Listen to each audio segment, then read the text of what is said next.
Sobriety is scary. That's why Untapped Keg explores different perspectives of sobriety and mental health so that you know you are not alone. Hopefully, you can find something you can implement into your own life. Sobriety and mental health are topics that often are uncomfortable and complex. We do not shy away from any conversation. But you should know we try to be respectful, but there's always room to learn and grow. Everyone is welcome here, as you are, and you will be respected. We are not medical professionals and do not give medical advice. Please seek medical care if you need it. Now let's get to the show. Hey you, thanks for tapping into some Untapped Keg, podcast about sobriety and mental health, where we speak with people and go over ways of moving from surviving to thriving so that you can take something from this podcast and implement it into your own life. I'm RJ Zimmerman, and today I'm very excited to be joined by a keynote speaker and performance coach, former top 100 tennis player, and an executive CEO and sales team coach, Jeff Salzenstein. How are you doing today, Jeff? I'm doing great. I hope you're not offended, but I'm going to have to correct you on the pronunciation of my last name. Dang it. I've been doing so good on it, and I thought I should have asked, but all right. Salzenstein? Salzenstein. Salzenstein. Yes. Salzenstein. I'm from Wisconsin, and I should have nailed it, and I didn't. I feel like they're going to take my Wisconsin card away. I love it. Thank you. Thank you, Jeff Salzenstein. Perfect. Did I miss it again? No, you got it. Salzenstein. Okay. I was like, dang. Rocked it. I really do appreciate that. Man, my head is all over today, but I really appreciate you bringing that up because it is a big deal to me to pronounce people's names correctly and let them know that it is a big deal. Yes, please bring it up. And I understand how frustrating it can get. So I named my ex-wife and I named our oldest Anari, and a lot of people struggle with it. So it's like, I have a soft spot in my heart for it. So all right. How are you doing today, Jeff? Fantastic. When I played on the tour, sometimes we would start matches at Salzenstein, and by the end, the umpire was calling me Salzensteak sandwich. It was funny how my name would just morph, and so it's kind of the running joke if people can get my last name right. But I'm doing great today. Thank you. That's great to hear. And those umpires, I tell you what, they get, they're the position of authority. So they're going to have some fun. So, Jeff, why don't you give us a little bit of a background on your story? Sure. I like to start in the middle of the story. I'm going to take you to the U.S. Open in 1997. I'm 23 years old. I'm an upstart coming from Stanford University. I graduated the year before, and I'm thrust onto this big scene at the U.S. Open in pro tennis. It's a second round U.S. Open night match. It's in Arthur Ashe Stadium. There's 24,000 people in the stands. It's a packed house. Millions watching on TV. John McEnroe, the famous John McEnroe, who most people know, even if they don't know anything about tennis, known for his temper tantrums. He's announcing the match, and I'm playing world number 2, Michael Chang. I'm up 5-4 in the first set. I've got set point, and I hit an incredible wide slice serve. I'm a lefty. That was my best serve. And I come into the net. I hit a great backhand volley just out of Chang's reach, and I win the first set. The crowd absolutely erupts. I look over, I see these guys from Wall Street in their suits in the front row. They're pointing at me like, where the heck did this guy come from? Because I'm killing the number 2 player in the world. As I'm backpedaling to the baseline, the TV cameras capture a little smirk on my face. I like to tell people that smirk basically meant that the match was over. And the reason that the match was over is the dominant thought in my head was, thank God you didn't embarrass yourself tonight. And I like to start with that story because what it demonstrates is here I am, this elite athlete. I'm on the big stage. I'm beating the number 2 player in the world. I've got this incredible 130 mile an hour serve. I'm a great athlete. I can hit every shot in the book. And yet I have these limiting beliefs. I have these doubts. I have this belief system that I can't beat the number 2 player in the world. I just want to keep it close. I don't want to embarrass myself. And so as a mindset coach and a performance coach, I like to start with that story to show that I'm equal parts extraordinary with my talents. Like every one of us has a genius or a talent, but I'm also equal parts ordinary. We're all human. We're part of the human existence. We all have this imposter syndrome and these limiting beliefs. And I like to start there. I lost the next 3 sets, lost the match. Next day, I was signing with an agent. And 3 months later, in an off-season training session, I felt a sharp pain in the front of my ankle. And after that, I came back 6 months later, my first pro tennis match back, rehabbing the ankle. I felt a sharp pain in the back of my knee. So I had ankle surgery and knee surgery before the age of 25. My body was completely falling apart. I'm going to stop there and we'll circle back to what happens next. But I want to go back to the beginning. I came out of the womb playing tennis. My parents played tennis. My father played college tennis. I had a racket in my hand that I was tugging around the court before I was potty trained. And I was a superstar. I was winning trophies when I was 8, 9. So what do you do when you're really freaking good at something? You keep doing it. And so I became this tennis star at 12 years old. I was a national champion. Life was amazing. 3 years later, I was almost 16 years old. I was 5'4", 102 pounds. I was using a phone book to see over the steering wheel. And I was losing to all these players I used to beat when I was 12. And it was a really challenging time for me as a teenager. And it could have gone one of 2 ways. It was a defining moment. Do I stop playing tennis and kind of give it up because I used to be good and now I'm not, and go hang out with my buddies and maybe even start drinking or partying? Or do I double down? Well, I doubled down and I got a lot better and I started growing, and it took me to Stanford. And I played for my dream school, for my dream coach, the greatest college tennis coach of all time, Dick Gould. He won 17 national titles. He is the John Wooden of college tennis. And I had a transformation there. After my freshman year, I had this terrible serve. And instead of continuing to play pro tennis that summer in between my freshman and sophomore year, I went home to Denver. And I had an accidental transformation where I added 20 miles an hour to my serve. And now I had this big serve weapon. I physically grew, and I go back to Stanford. My coach's jaw dropped and he couldn't believe I had transformed my body and my serve. And all of a sudden I was at the top of the Stanford lineup, winning national championships. I was elected team captain and had this really remarkable, almost accidental career at Stanford. And that allowed me to play pro tennis. You know, the dream was never to play pro tennis. I came from Colorado. It's a ski state, not a tennis state. And so I tried my hand at pro tennis. And in that first year on the tour, I shot up the world tennis rankings, which included playing that match with Chang. And then ultimately the injuries started to hit.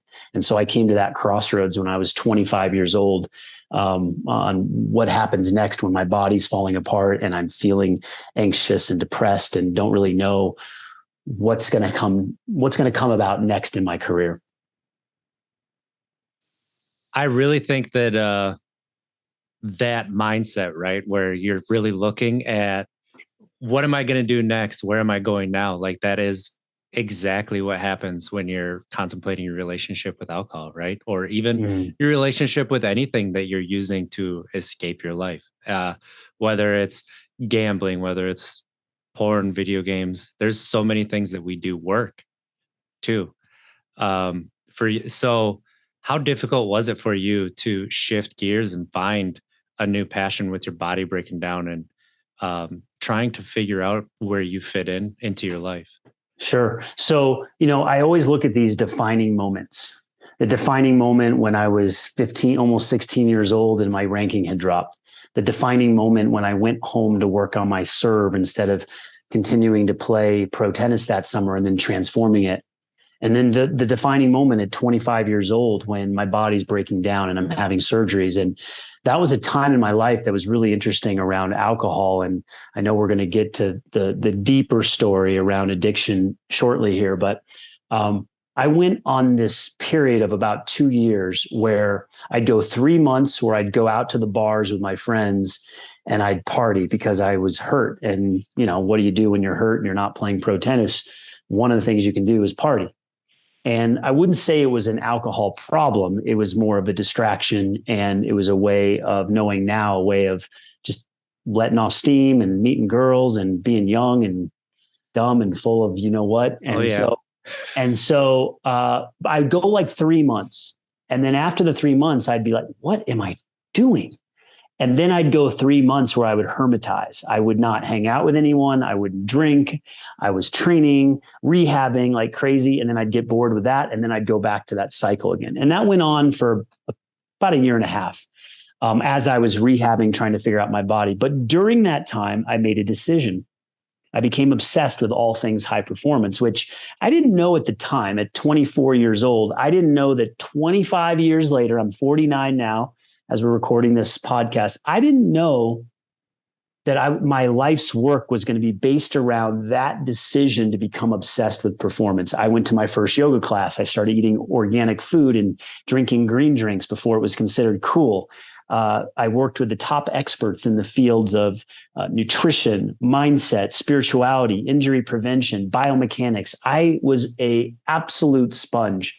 And I took that information and I applied it to break the top 100 in the world for the first time at the age of 30. So I came back better and stronger because of my studies and my application. I made a lot of mistakes along the way. We don't have enough time to go into all those. But I had this really interesting career where I was playing better in my 30s than I was in my 20s. And I was really committed to the process of performance. And so alcohol didn't really factor into my life after kind of that little binge period when I was down and out. But I studied a lot of stuff in the mindset world, emotional regulation, emotional intelligence, belief systems. And it set the stage for when I was 34 years old, I'd been playing on the tour for 11 years. I was burned out. I was stressed out. I was really questioning my calling and my purpose. I'd been playing this tennis game for so long, but I wasn't getting the results I want. I was feeling lonely on the tour. And at that moment, I was visiting my family in Florida. I have two families, Colorado, Florida family, and my father, my stepmother, and my three siblings. And I remember walking into my brother's bedroom one morning, or that morning, it was December 30th, 2007. And lying on the floor, sprawled out, passed out, a white foamy substance coming out of his mouth. My brother Eric was overtaken by a cocktail of drugs. And in that moment, my professional career ended. In that moment, I decided my calling is to be a coach and a mentor and to help others. And it happened to be in that moment, it was my brother. So got him to the hospital and just became committed to his recovery. Now, of course, there was probably some enabling there, like, does he really want to do it or not? But I felt he was 17 years old. I was 34. He needed a figure in his life to help him if he wanted to help. So we got him into rehab, and I abruptly quit pro tennis, retired from the tour because of my brother, more than willing to do it. It was a brother's love kind of episode. And I moved back to Denver and I started coaching tennis. And I realized within the first month of coaching that I loved coaching more than I loved playing Michael Chang at the US Open. There was a thrill that I got out of seeing other people get wins, other people succeed, than for me just to win a tennis match. And so that began my career in coaching in tennis. And then I built an online tennis platform that's helped millions of people around the world. If you're a tennis player, you can go check out Tennis Evolution. We have a big following on YouTube. And I've been just helping people learn the fundamentals of the game. And so that really began my professional career in coaching. And then the last 6 years, I've been working on. I've been a performance coach and a speaker the last year, really sharing my message with the world. And it's around performance. It's around decreasing stress. It's around improving your mental health. It's around tapping into your heart. And of course, my brother's story is a very powerful story that, of course, I know we're going to be talking about. So when you talk about tapping into your emotions, you mentioned that you got into emotional intelligence and emotions when you were making your comeback to tennis. How does that help you, like, with your decreasing of stress, like with clients? And then I want to, how was it in learning about emotional intelligence and applying it to yourself? Sure. It's funny. Like when I think of my family, my Colorado family, so my mother, my stepfather, and my three siblings here, my mother always jokes that I'm Switzerland, that I always stay neutral, that I have a very calm demeanor about me. So I think I've had that most of my life. I was the type of child that when I'm a very high achiever, perfectionist type A. Had to really work on. I'm continuing to work on it now. Work on those qualities about me. But I was the type that I was always the best on all the teams, like the baseball teams and the soccer team. I just had this athletic gift, and then I had this internal drive to be the best. But when I would strike out, or when I would lose a tennis match, I was the kid that was crying and moping and really emoting those sadness emotions, not as much anger, but probably sadness. And I know that's a big part of my development. But I also think in tennis, and this is a really interesting thing that I've really tapped into more recently about myself, which I believe helps me be a better coach, because I'm focused on how can I become a better version of myself so I can coach at a higher level. In tennis, you have 30 seconds between points. And if you lose a point, you don't have time to emotionally lose your, you know what. And I think I had a really good skill at bouncing back quickly. You lose a point, you bounce back. You lose 3 points in a row, you don't let it slide. And whoops, lost my headphones there. And so when you have trained your whole life to basically bounce back in 25 seconds after losing a point, or you lose a match and you have to come back the next day and play another one in the consolation round, I developed that resilience. I developed that bounce back. Now, there's a trade-off. The trade-off is that you're not really taught to feel your emotions because you don't have time. Yeah. You don't have time to feel your emotions when you're in battle, when you're competing. And so I think that creates a dynamic for men and women who play in sport, especially, where you don't deal with your emotions. You don't feel your feelings. And so I think that's one thing that I've noticed about myself. You talked about distractions. We all distract ourselves because we don't want to feel. We are taught that it's uncomfortable to feel those bad negative emotions, but really emotions are just energy in motion, and they just move through our bodies if we allow it to, and if we don't assign meaning to it. And I can clarify all of this in a bit if you'd like. But as it relates to my coaching, I've learned tools over the years, different breathing techniques, different techniques. One technique in particular called tapping, where you actually tap acupressure points, and it calms the amygdala, which is the fear center of the brain. So, besides talk therapy, like talking out your problems, there are ways to connect your body and your mind and to get into your heart, whether it's through heart-focused breathing, or whether it's through tapping or other techniques. And what's really cool is that there are ways that we can all regulate ourselves, regulate our emotions, regulate our nervous system. And these tools are needed, as you know, in a post-pandemic world where anxiety and depression is on the rise, in a social media world where everyone's looking at their screens all day and not getting out into nature. And then, of course, with addiction challenges that people have, the good news, again, is that there are real tools to help people feel empowered to tap into their emotions, that it's okay to, and to improve their mental health. And of course, I want to be a part of the solution to all of this with the wealth of knowledge that I've developed as an athlete and as a coach the last 25 plus years. Yeah. And I appreciate, you being honest with all of that. And that's something that I fall into, where I played sports my whole life, but, just society and culture as well, pushing yourself to the side to help prop other people up, and like being that neutral person where nothing phases you until it does.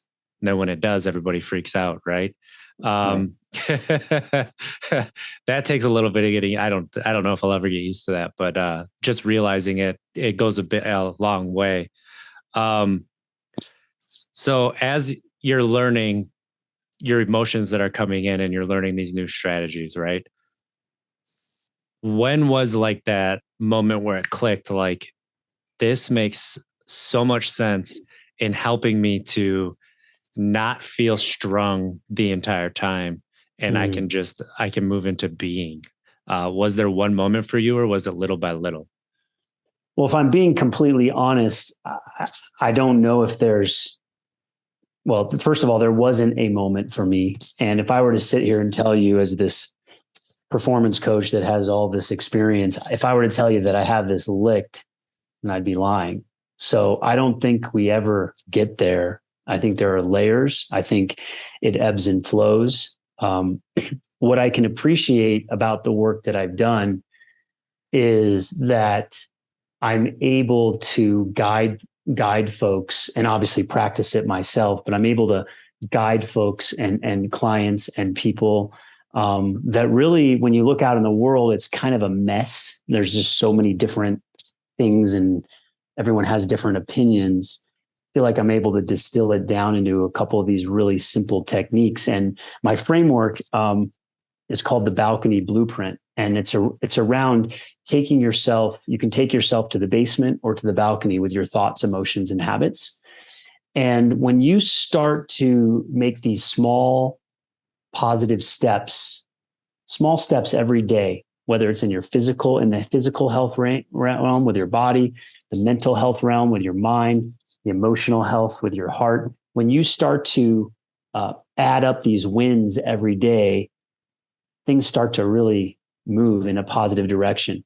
I would say, as it relates to me, mine has been a gradual approach, because over time, even from a young age, because I wanted to be an elite athlete, it's almost like that forced me to try to look into all those things. Now, other people don't do that. They're just natural at it, and they just wake up, get out of bed, and they win, and then they go do whatever. But for me, I was just such a student of the game. So I want to learn all these aspects. And so the big moment was when my body was breaking down. I knew that I might never play tennis again. And I started learning all these performance cues, and over time started implementing the breathing, the tapping, the way of life. It becomes a way of life. And for anyone that's listening to this podcast, if you're struggling or you're looking for answers, just know that there are strategies and there is a framework that you can find. There are really great tools out there, and you're not on an island and you're not alone, and there's community out there and there's support out there. You do have to do some digging. You do have to do some work and try to find it, but it's out there. And that's exciting, because I think it gets hidden amongst all the distraction when we get all the negative information through the news and social media every day. But for example, with social media, the algorithm, I only see like really positive stuff every day. I just always see the cool stuff, whether it's around relationships or training your body or nutrition. So social media is cool for me because I learn, and you can even set up everything that you see every day in that way. So long-winded answer to, wasn't one pivotal moment other than when I decided I needed to learn all these things to change. Mm-hmm. And I've been open to that over the years. And, even now, this is, again, the biggest thing I have right now. I have a personal coach, I have a relationship coach, and I have a business coach. And I'm learning from all three of them. And I know that really helps me stay grounded and stay aware of what I'm working on, which is continuing to tap into my body, my emotions. This is where some of the secret sauce is getting out of the head and into the body. And which is ironic around mental health, because you immediately think of the mind. Yeah. In order to get better with your mental health, you actually have to get into your body. Absolutely. That's something that I learned the roundabout way too. Like I was a high voltage line tech for almost 10 years. And so that job being very physical helped me to be there. But really the past 3 years working on my mind, focusing on that. And then starting in September, October, like focusing on getting my body to where my mind is, and how much that connection has been tied to the great things that are happening in my life. And my social media experience is very much similar to yours, where people tell me all the time that they go on and they get depressed by what they see. I'm like, I don't see that stuff. Like, if I see somebody who's negative too many times in a row, I unfollow. Nope, not looking at that. I'm sorry. It's just, that's not important for me to see, and it doesn't help me at all. Mm-hmm. And that's another thing that we don't talk about that people can get lost in, is your anger. And people get addicted to being angry, because it does feel cathartic and like that's what you want, right? So as you're shifting and you're there for your brother, how did his story go, and the power that's behind him? Yeah. So I get my brother to Colorado to come live with me, and alcohol was his, I would say was his gateway, right? So kind of the foundation was drinking, and then layered the other drugs on top of that. I mean, we know alcohol is a drug. And so he gets out of rehab, he comes to Colorado, and he lives with me for 3 months. I made mistakes around setting up boundaries or lack of boundaries and guidelines living with me. And I started noticing a change in behavior, and I started picking up that things weren't kosher. And so turns out he started using again. And at that point, he went back to Florida because he wasn't welcome at my home if he was going to be using. And that began about a 5-year kind of life of destruction, drugs, drug dealing. We weren't really in touch. He understood my boundary, that if he was going to be using and destroying his life, I wasn't going to be involved. Took a pretty hard line on that, which we'll get into in a bit. But and that led him to committing 2 felonies and landed him in prison. And he was supposed to have a life in prison, was kind of if they threw the book at him and he was guilty, life in prison. So they did a plea deal with him, 2 4-year terms that were created concurrent. So ultimately he spent about 4 years in a maximum security prison in Tallahassee, Florida. I remember about halfway through his sentence, he called me and he said, "Jeff, I really want to change, but I have no idea how to do it." So I sent him a book. I sent him Awaken the Giant Within by Tony Robbins, and he read the book cover to cover. He devoured it. And that gave him his value system, his understanding of how he could change. And he started systematically changing his body, mind, and heart. He developed this superhuman strength in the prison yard with his body weight calisthenics. He started sleeping better, waking up early to clean the toilets, being of service, changing his mind and thought patterns, mentoring other inmates. He even discovered a hidden talent for public speaking that he didn't know existed, which was perfect for him in prison because his audience was fully captive. His joke, not mine. Listen, I'm a dad, obviously. So like I enjoy a good dad joke. Yeah. So that's his. I stole that from him. But so he made this incredible transformation in prison. And we were doing calls every week. I was coaching him from prison. He was in prison. I wasn't, but coaching him. And when he got out, he started just killing it in life in a positive way. Became a top server at high-end restaurants. Then he moved into life coaching and then became business coaching. And here was the number one problem coming out of prison. First of all, he obviously had the previous world of addiction, which, how it started at a young age. So his brain was, I think, molded at a young age. He was diagnosed with an ADD at a young age. He was on Ritalin. Then he started smoking weed at a young age, led to other things, drinking. But what happened from there was, or the biggest issue was, when he got out of prison, he started drinking right away. And I said, "It's a bad idea, man. Like, don't go there. Like, you just served 4 years in prison and you're making great strides. Don't go there." And the answer was, "Hey, Jeff, I've done my time. I've done my processing. I've transformed. I can have a couple drinks." Sure, you've never heard that one before. "I can just have a couple drinks. I'm good. I can control it. I'm not like the other people. I don't need to go to meetings. None of that." So I said, "Listen, man, don't do it. Just don't go there." And that was a rub for both of us. I continued to help him because I did feel like he had a handle on it. But as the career started to take off, he won a prestigious public speaking contest that won him a TED Talk. He got his own TED Talk. Incredibly powerful story from prison to prosperity, sharing his powerful message about how he went from a life in prison to a life of purpose. And I was right there with him. I was at the speaking contest. I got him into the contest because I knew a friend. He won the entire thing.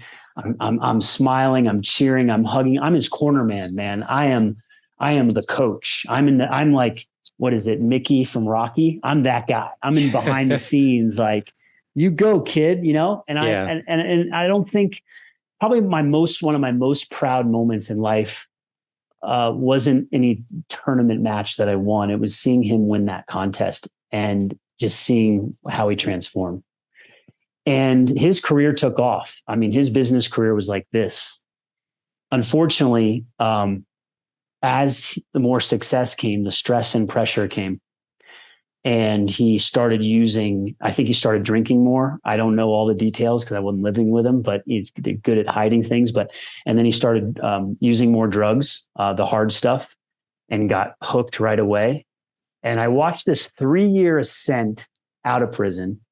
And then I watched this 3-year descent where, unfortunately, 4 months ago, he died from an accidental fentanyl overdose.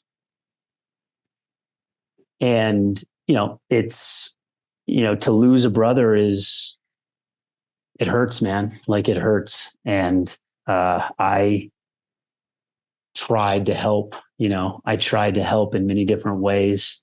I made some mistakes along the way as a brother, but, it's a super sad story, but it's also a story that I feel proud to share of what he did in a short amount of time when most of his life was tragic, if you will. And then the last part was tragic. There was a time where he was Eric. He was living more fully in who he was, and he was dealing with his demons and his trauma, and he was doing the best he could, like all of us. And he got a tougher lot at this in life than I did. We used to joke together. I was the golden child and he was the black sheep. We used to joke or even seriously say, we're going to be on stages together sharing this powerful message about performance and health. And you're going to be the All-American from Stanford. And I'm going to be the drug dealer who is in the ghetto of Orlando being chased down by dogs and helicopters squads. I'm like, I can't, or being in solitary confinement in prison for 50 plus days. So, really sad that he's gone, but I'm also committed to sharing his message going forward. And that's one reason I'm on this podcast today. Otherwise, I wouldn't be, right? So I'm starting to get into the arena around supporting people, whatever that looks like. If Eric's story can encourage someone to change and to get better, then we've done our job. Absolutely. And, thank you for sharing that. I know it's difficult, and thank you for, the strength that you're showing being vulnerable like this. And I am truly, sorry for your loss. And thank you. What you said during that story and being there for support, and after the supports, whatever that looks like that is something that I'm learning is the most important words when you are there for somebody. I think that a lot of people, when we talk about addiction and we talk about sobriety, it's, well, let's get in there and fix it. Let's fix it. But a lot of the time, it's not about fixing. It's about understanding that it's a process, and that process doesn't stop. There are moments where it gets easier. There are moments where it gets tougher, but it's still the process, right? So sometimes it's going to be active support. Sometimes it's going to be passive support. And the more that we actually look into things and understand about the mind and addiction and escaping and why we get into these patterns that are so self-destructive, the more that we realize that there is not that magic bullet. There is not that magic pill. And what you've been saying this entire time about your mind, body, and spirit, your mind, body, and heart, like that is the key. And it's not that you look at everything as unicorns and rainbows, because it's not that cynical, oh, you get sober and everything's unicorns and rainbows. It's, well, yeah, it is unicorns and rainbows, but unicorns also have to shit. So there's a lot of work you got to do in cleaning that up before it covers all the rainbows and you get stuck where you were before. What is something that you understand, I would say now, with going through that process with your brother, as far as having somebody so close to you and you have such a connection to his struggles, that you could tell somebody who is also struggling with someone who they really want to help in that? It's a great question. I'm going to give you the one thing. I mean, there's probably more than one, but I'm going to give you the one thing. The one thing for me, and this is something I'm working on getting back to, I'm working on internally so that I can show up for other people, is this idea that I've been pretty self-sufficient. I've been a star tennis player, got to solve problems on your own on the court. You don't have time to like feel your emotions at that time. I've never been on that other side where I've been in that addiction cycle. So it's very difficult for me to understand.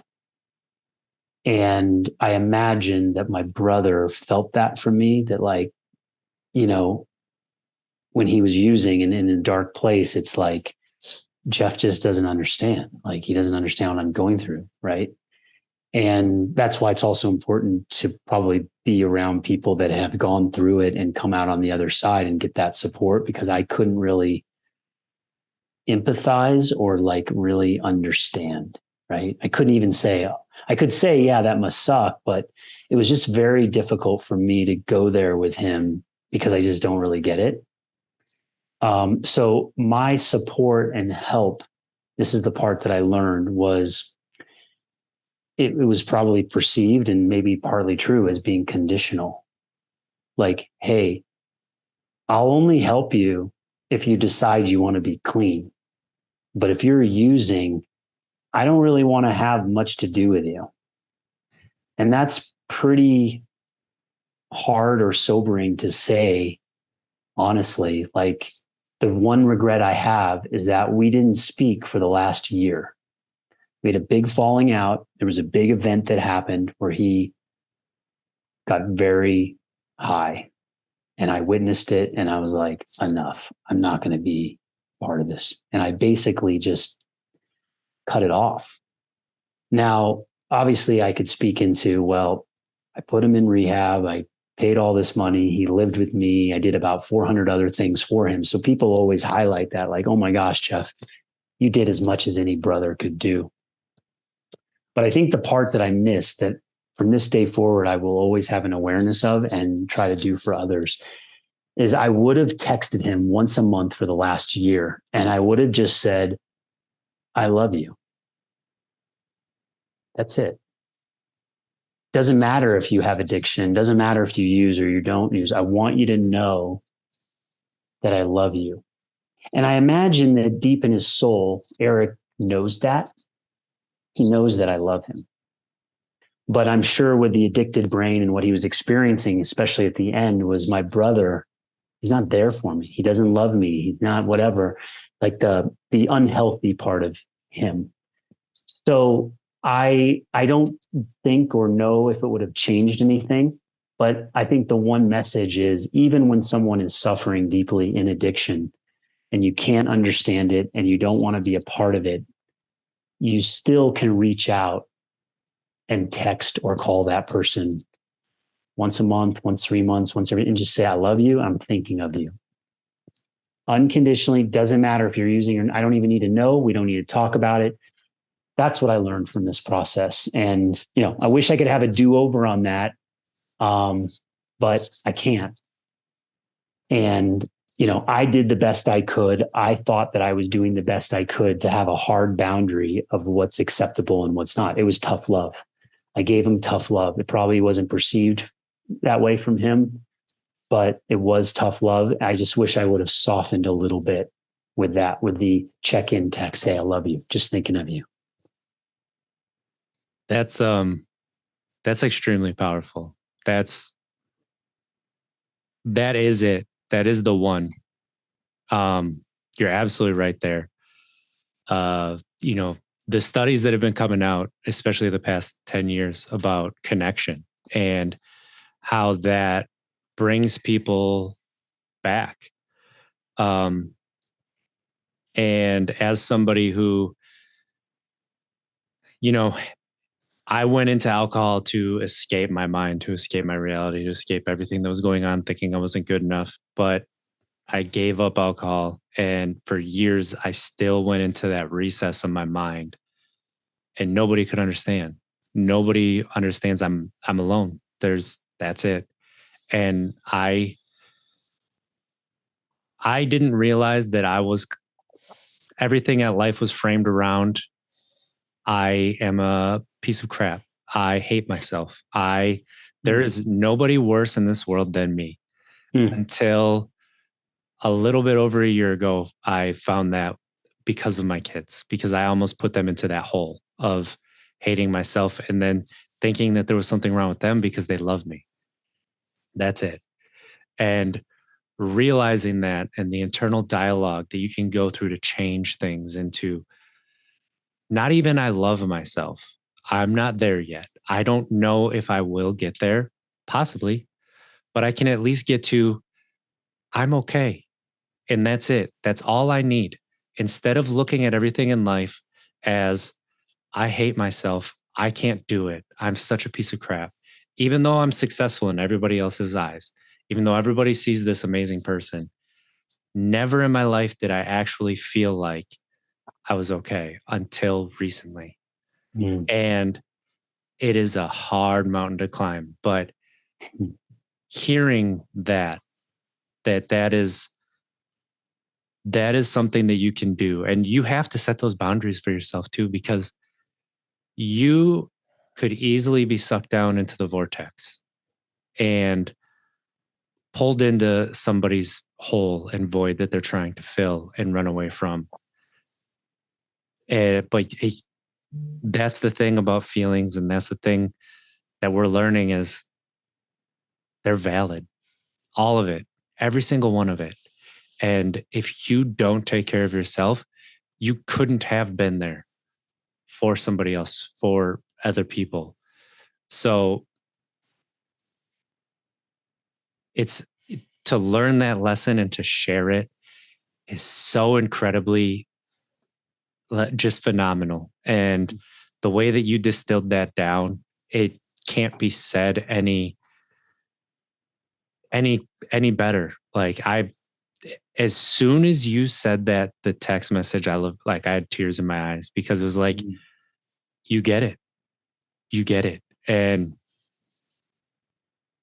that, I want to thank you for that. Yeah. The feeling, I'm going to go with the feeling now because I'm getting emotional. The feeling that, thank you for that. The feeling that comes up is there is a bit of a regret and some grief and some sadness. I don't know if you've studied any Enneagram stuff before, but there's this concept around the Enneagram, and I'm a number 3. And number 3 is the achiever. Number 3 just presses on. And so the way I understand myself is that I have tried to achieve myself out of my not feeling or not expressing certain things at certain times. And so being a 3 can be challenging because you're looking around at the world and you're like, come on, get off your butt and do something. Like, let's take action. Let's be an achiever. So it's kind of interesting that I'm a coach, because coaches usually help people take action, right? But when I take the time to feel into the experience of my brother and not texting him, I realize I got most of it right with him, but not all of it, that one piece. And like I said, I want to be quick to, there's survivor's guilt, right? I don't think I experienced the survivor's guilt because I really trust that everyone's on their own journey. And I believe he's at peace now.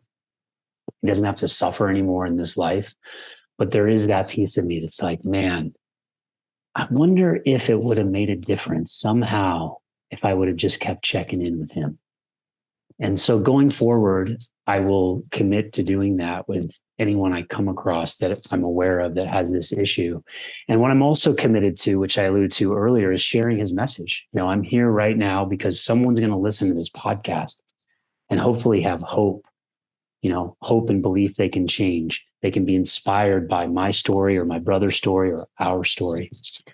And that they can realize that if they do remove the alcohol from their lives and they get around the right people and they create a different environment and they change their thinking and they get stronger physically and they find that strong spiritual practice and they breathe into their heart, they do all the things, they feel all the things, they can get there.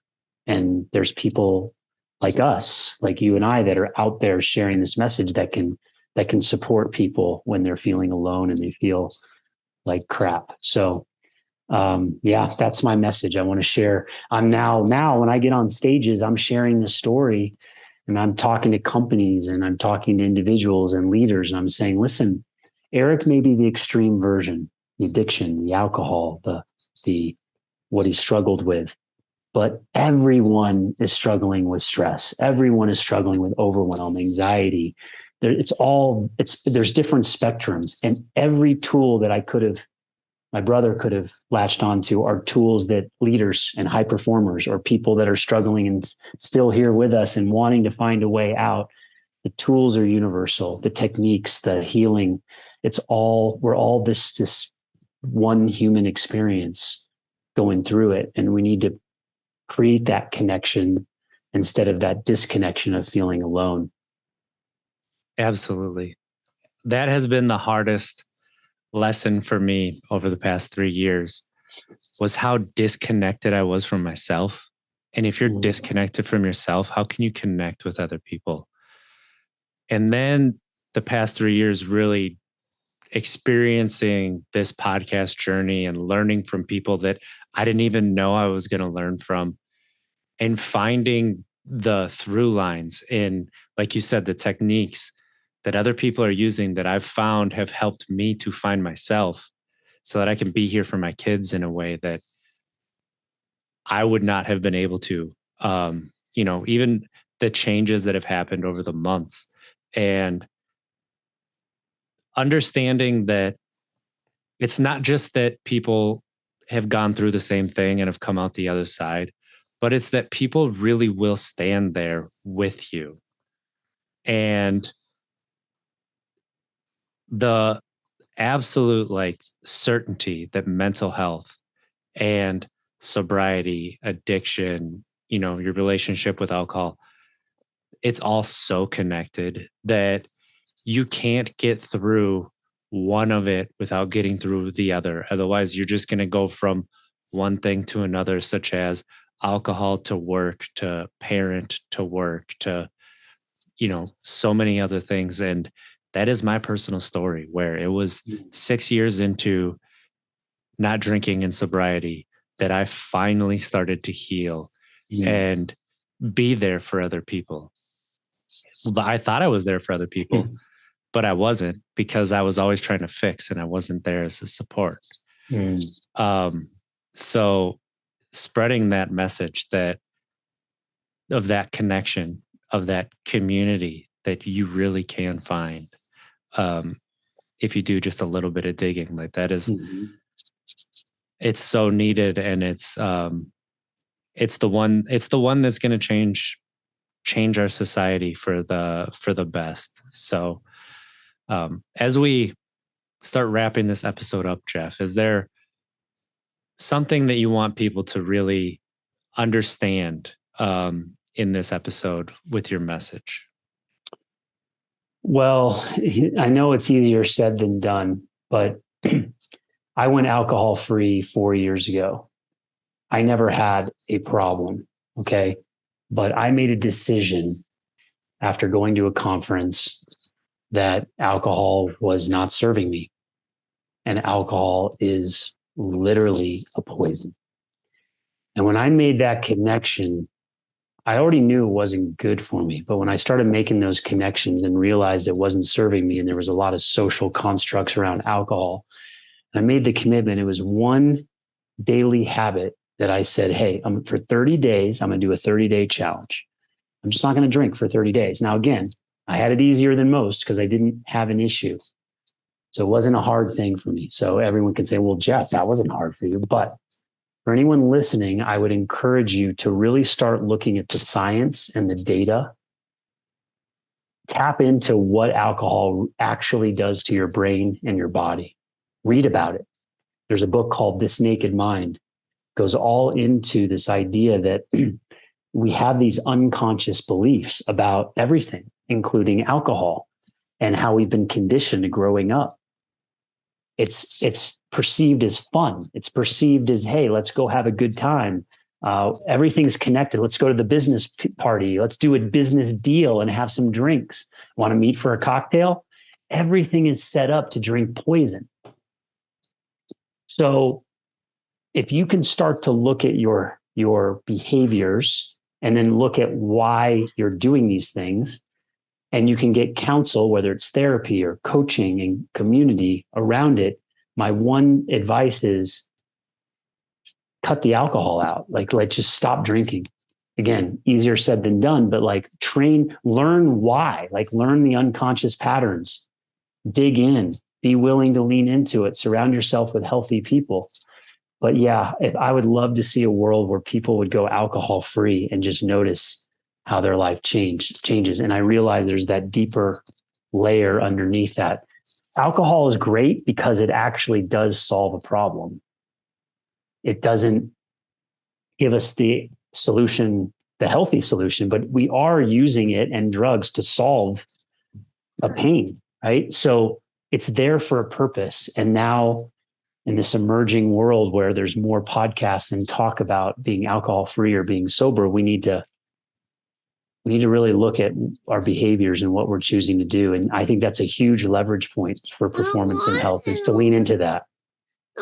Yeah. And so I don't know if you knew this, that was a heck of a plug. So in the next couple of weeks, I'm going to be a certified This Naked Mind alcohol-free life coach.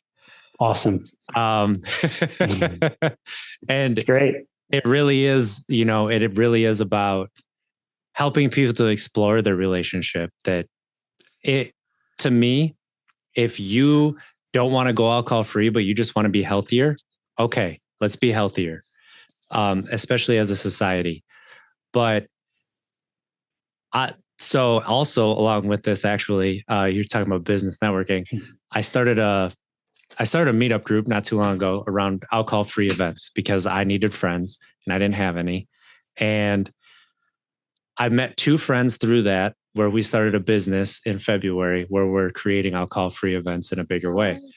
One of our first events on May 11th is a business networking event from 5 to 7:30 when people would normally be drinking, with all alcohol-free beverages, whether it's beer, spiritless gin, mocktails, things like that. So we're out here doing it. And I agree with you completely that it does help us get through that. So Jeff, if people want to, let's say people really love your approach to life and want to get in touch with you, what's the best way to do that? The best way to get in touch with me is, if you want to kind of see what I'm up to, you can go to jeffsalzenstein.com. That's my performance coaching and website. But I always tell people, listen, if you really resonated with this message and you connect with it, and you either want to connect with me further, or you know someone that may need to connect with me, if you want a business or a company or a group where I could come in and speak and teach and speak into the balcony blueprint, you can send me a text and you can put it in the show notes, 303-882-9028. I'm based in Denver, Colorado, where I grew up. And like you, I want to connect with more like-minded folks that are alcohol-free, that are focused on performance and health, and doing the deeper work and knowing themselves and knowing others and connecting. So yeah, shoot me a text, and I'd love to connect. And obviously check out my website at jeffsalzenstein.com. So all that'll be in the show notes, like you said. And this episode has been incredibly powerful from the mindset aspect, the emotional aspect, and then talking about being there for somebody and your brother's story. Like I said, that is extremely powerful, and how you talk about it's incredible. So thank you.